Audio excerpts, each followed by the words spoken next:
కేవలము ఇదంతా శివతత్వం అంతా కూడా ఈ యొక్క అంగారకుడిదే అనమాట. అందువల్ల ఇవన్నీ కూడా అందులో ఆ వ్రతంలో వర్ణించబడతాయి వీళ్ళు పుట్టినటువంటివి. ఈ అంగారకుడు ఏం చేస్తాడు, ఎవరినైనా సరే భార్యాభర్తల మధ్య కీచులాట పెడతాడు. దాన్నే జ్యోతిష శాస్త్రంలో కుజదోషం అంటాం. సీతారామచంద్రుల మధ్య ఆ యొక్క అంగారక గ్రహం రావడం వల్ల వాళ్ళిద్దరూ వనవాసాలకు వెళ్ళారు. ఇక శ్రీకృష్ణ పరమాత్మ భార్యాభర్తల మధ్య ఎడబాటు మనం ఎప్పుడు తీసుకున్నా శ్రీకృష్ణ పరమాత్మకి రివర్స్ గేర్లో చేస్తాడు అనమాట. ఈయనకి ఏం చేశాడు, అష్టభార్యలనిచ్చి వాళ్ళు చంపుకు తింటారు ఈయన్ని.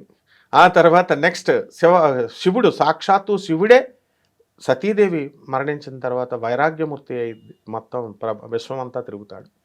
విరాగి అయిపోయి ఆయన తపస్సు చేసుకుంటాడు.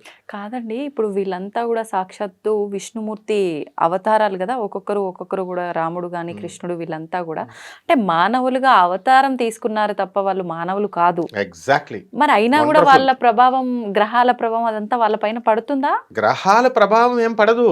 ఆ గ్రహాలకి బద్ధులై మానవులు ఉండాలి అని చెప్పడం కోసం మనకి ఉదాహరణ రోల్ మోడల్ గా ఇలా ఉండాలి అని. ఇప్పుడు లా పెట్టింది ట్రిపుల్స్ వెళ్ళకూడదు అని పోలీస్ కమిషనర్ రూల్స్ పెట్టారు. పెట్టినప్పుడు ఆయన పాటించాలి కదా, ఆయన వెళ్ళరు. అట్లా అనమాట. వెళితే పెనాల్టీ రాయని అడిగినటువంటి కమిషనర్లు ఎంతో మంది ఉన్నారు.